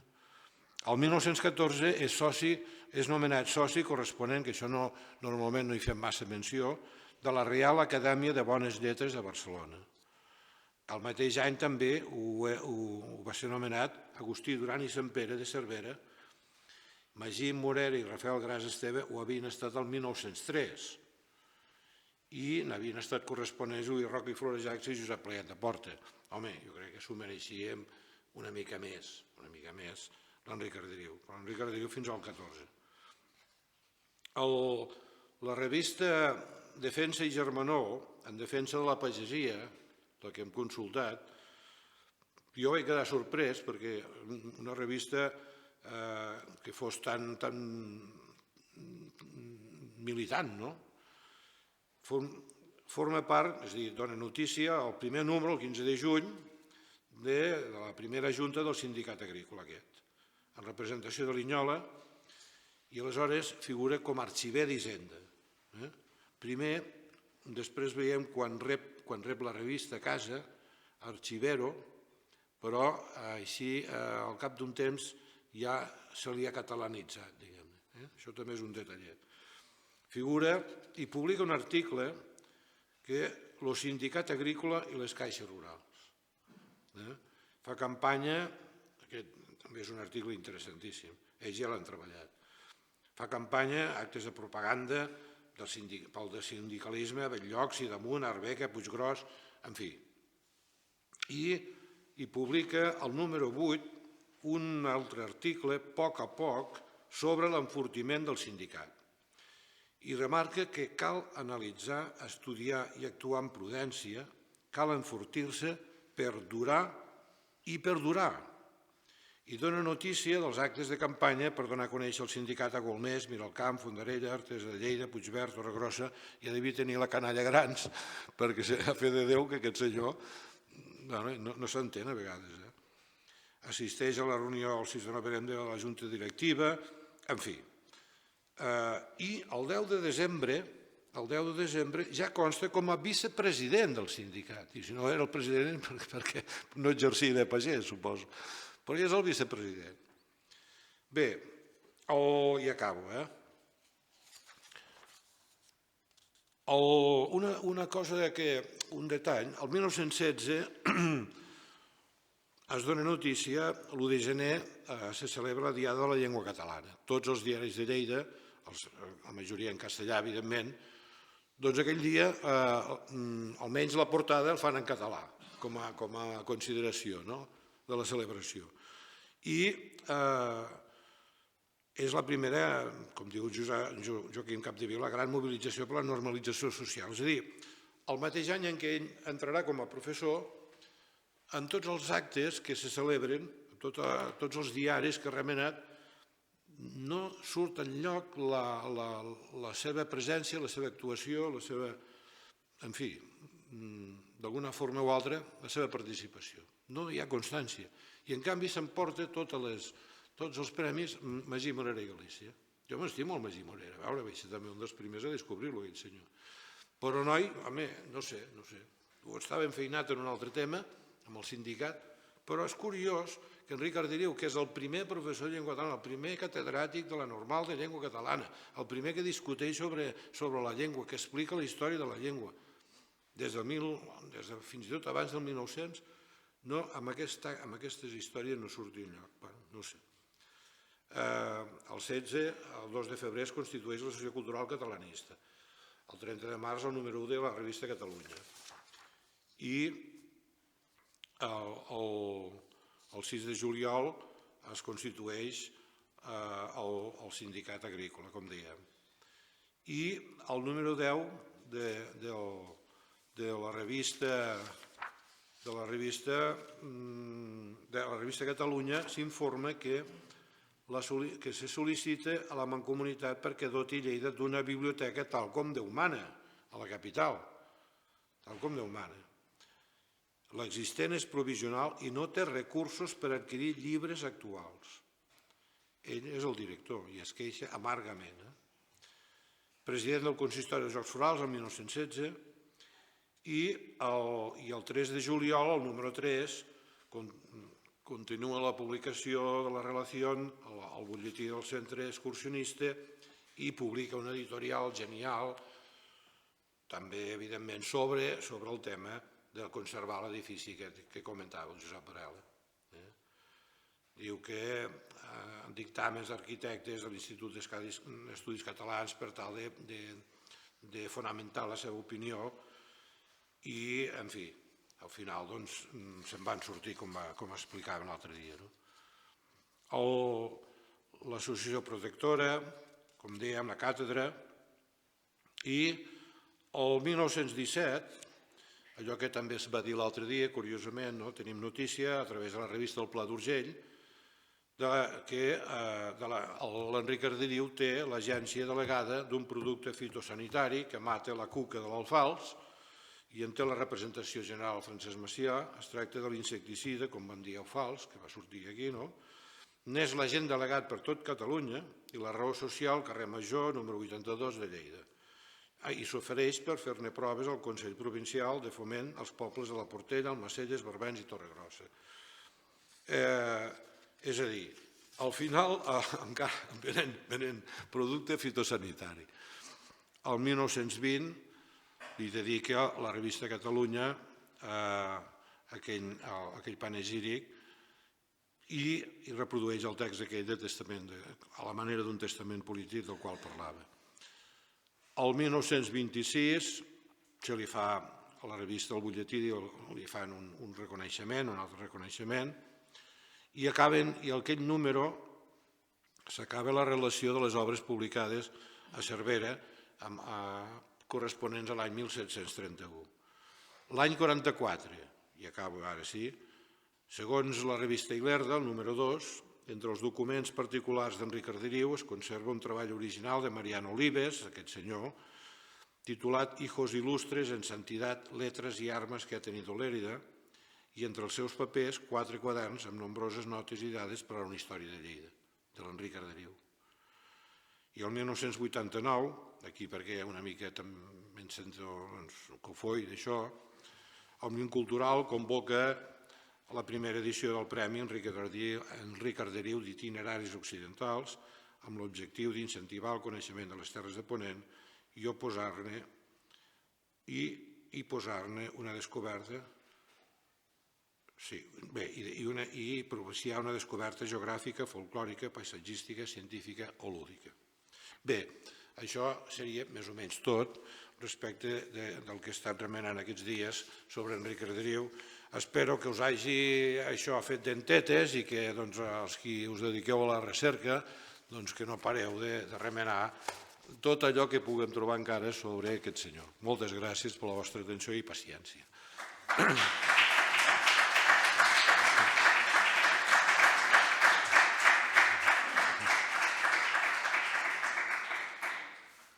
Bé, sempre es dona peu a preguntar alguna cosa, el que sàpiga us ho respongui, si no res, vull dir, ja... Si no, com que s'ha fet tard, també entenc que... Sí, digueu. Bé, felicitats, ets un pou de ciència. No, hores de remenar papers. Te n'has fet un tip de remenar papers i bueno, molt bé, felicitats, que per molts anys puguis continuar. Una cosa, les paraules se les endú el vent, oi? Això queda escrit en algun lloc tota la cronologia aquesta que has anat explicant d'ell? Sí. Això, la idea és que aquests documents i tots els dels conferenciants o algun que no farà conferència formaran part d'un llibre dedicat exclusivament, és a dir, serà el llibre commemoratiu on hi haurà aquests documents i els dels meus col·legues, i això, per tant, espero, no? No sé, serà en paper o serà les dues coses? És a dir, digital i paper, la idea és que som al mes de febrer, acabarem les conferències a començaments del mes que ve, doncs que tenim temps per lliurar els papers, el coordinador ens ha posat fins al 15 de març, potser, no? Però ho sabeu? Per tant, a partir del 15 de març començaran a picar i les galerades ja ens les corregirem nosaltres, o sigui que ens espavilem, de forma que entenem que, home, per Sant Jordi, si s'anés de pressa, es podria tenir un llibre, no? No? Quan? Desembre? Ah, per quan fa... No ho sé, això ja no ho sabem. Però sí, la idea és que ja surti un llibre amb material d'aquest que hem estat conferenciant o llegint, o en fi. Sí, sí. Sí, perquè si no és veritat, moltes coses aquestes es perden, tot i que aquí ho graven com quan telefones a alguna institució, es graven de tot arreu ara. Bé, jo, sincerament, no m'hagués pensat mai, no sé vosaltres, que vau trobar la notícia que venia fitosanitaris. Bueno, venia, però que es prestava a fer demostracions, vol dir que havia après com s'ha fet això. Un senyor que es passa la vida als arxius, que es passa la vida predicant a tot arreu i que fa de gerent d'un col·legi, que després va a l'institut, va al liceu, se'n va, en fi, té 6 o 7 fills, i a sobre se'n ven fitosanitaris, en fi, que comença a voltar per aquí, per allà, no? I amb el Frederic Renyer ja se n'anaven a fer mítings sobre el catalanisme d'Unió per a aquests pobles d'aquí del Segrià també. En fi, aleshores ni carreteres, ni telèfon, no hi havia res de tot això. Que costa a vegades d'imaginar, i clar, aquest senyor va morir molt jove també, 51, no? 51 anys, en fi, igual que el Frederic Renyer, Viladot també, moren joves aquesta gent. Bueno, devia ser una edat, no? Però home, als 60 hi arribava la gent encara, no? Vull dir que van morir joves i tenien, probablement, diu, home, igual allò, la història ficció, no? Igual s'hagués dedicat, jo què sé, no? Al tema agrícola, però per què no hauria pogut ser un diputat, no? Que hauria estat molt bé. Però aleshores s'hauria trobat potser que de tot allò que predicava no hauria pogut portar a terme perquè la política és una altra cosa, no? També. Bé, moltes gràcies. Sí? Bé, bona nit. Primer, digue'm. satisfacció, una gran satisfacció escoltar-te, no? I jo recordo que anys ja doncs em vas dir és que a Linyola, tu que ets de Linyola, teniu un personatge molt important, però resulta que passen els anys i et queda després la teva activitat com a president de l'Òmnium, no? Llavors aquest compromís tu amb aquest personatge, a part que ara ens has explicat que hi vas veure, com va néixer? I després la segona pregunta és hi ha algun altre personatge d'aquest nivell i per tant aquí aniria quina la seva presència pública ara on la tenim, vull dir a Linyola potser, no? I tercer, on està enterrat? Bé, l'enterrament per l'última no ho sé, no hi he pensat mai. Ja sé que tu ets un gran afeccionat al tema aquest. No ho sé, en principi donaria que és a Lleida, que està enterrat a Lleida, el que no he visitat mai la tomba ni sabria dir-te, però diria que ja que va fer tota la vida d'alguna forma a la ciutat, va acabar morint aquí, no? I l'enterrament, se'n parla de l'enterrament, es fa a Lleida, això sí, multitudinari també.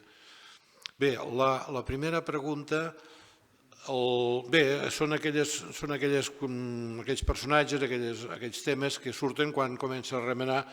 Jo en el seu moment allò em vaig posar a fer la tesi doctoral i la meva idea era fer la història cultural del segle XIX a Lleida.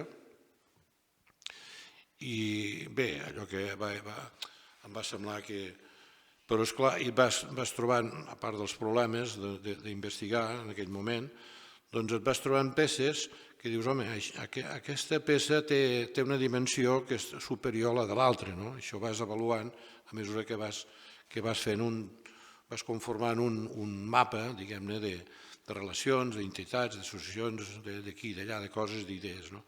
I ja em vaig adonar que aquest personatge, aquesta persona, tenia una dimensió molt gran en la mesura que era molt holística, no? És a dir, que tocava molts camps, no?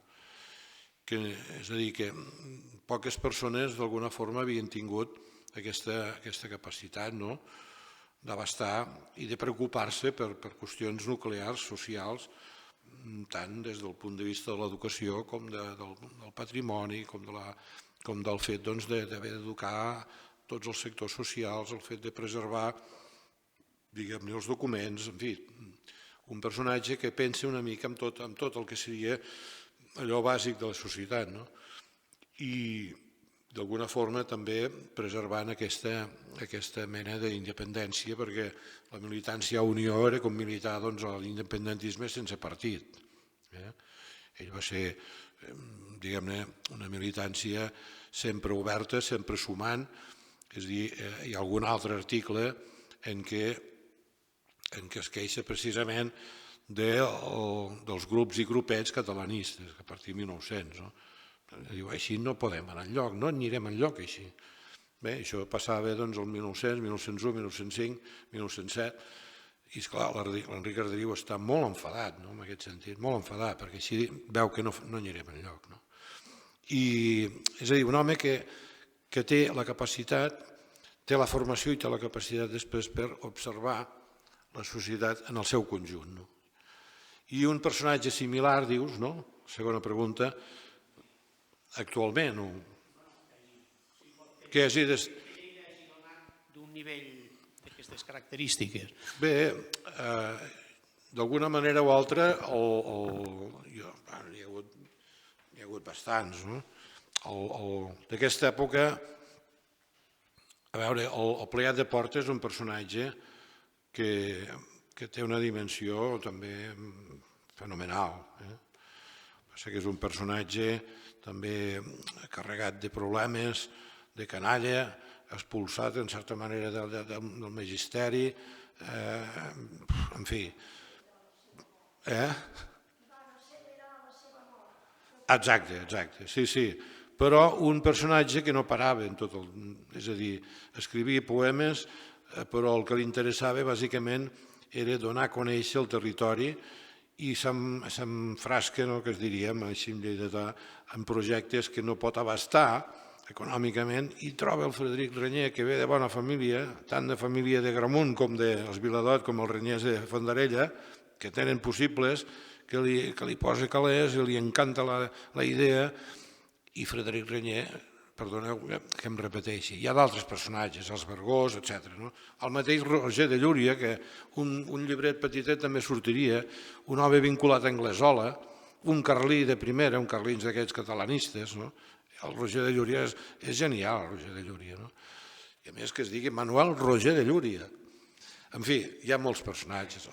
D'altres han estat, de la generació de l'Arderiu, una miqueta més joves, han estat estudiats, des del Giligai, Humbert Torres, Perenyes, tots aquests ja han estat estudiats, se'ls ha donat la dimensió. O els professors de magisteri. Jesús Sans és el que continuarà la tasca d'ensenyador de català. Jesús Sans després va anar a Girona, és considerat un mestre dels mestres, un professor genial.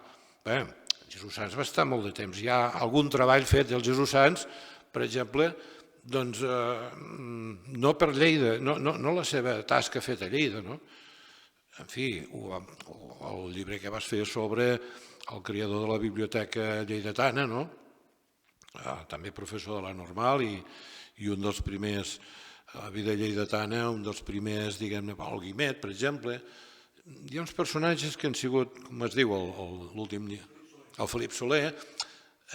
Aquests personatges han constituït les peces fonamentals amb què s'ha ordenat, diguem-ne, allò que diríem la cultura catalano-universal des de 1900 fins a la Guerra Civil. Fins a la Guerra Civil.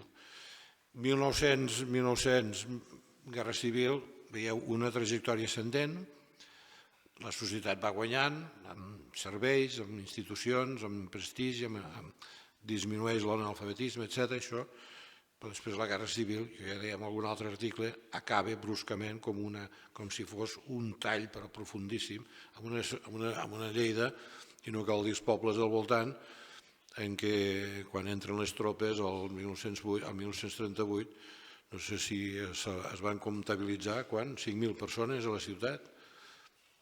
En fi, un desastre, però un desastre que fins que no... La revista Labor, sí, la revista Ilerda d'aquesta casa surt l'endemà de la guerra, l'any 42. Però, en fi, la recuperació, diguem-ne, del que havia fet de 1898, 1999, 1878, primera associació catalanista, aquí, amb la recuperació després del franquisme, la revista Labor als anys començaments dels 60, però... És a dir, tardem 30 anys a tornar a fer pràcticament tot el que aquella gent, 30 anys abans, havien fet i que si no hagués vingut la guerra estaríem flotant en l'univers, diguem-ne, mundial. Jo estic convençut. Igual que l'imperi romà, si no hi hagués hagut problemes, ara estaríem voltant pels planetes, vull dir, amb avions supersònics, jo què sé. Són anys, diguem-ne, generacionals, socials, evidentment, i culturals d'una profunditat que la gent a vegades només remenant te n'adones que són enormes i d'una tristor absoluta. Bé, ara sí que ens anem a veure com va el Barça, per exemple. En fi, que guanyi qui hagi de guanyar. Moltes gràcies.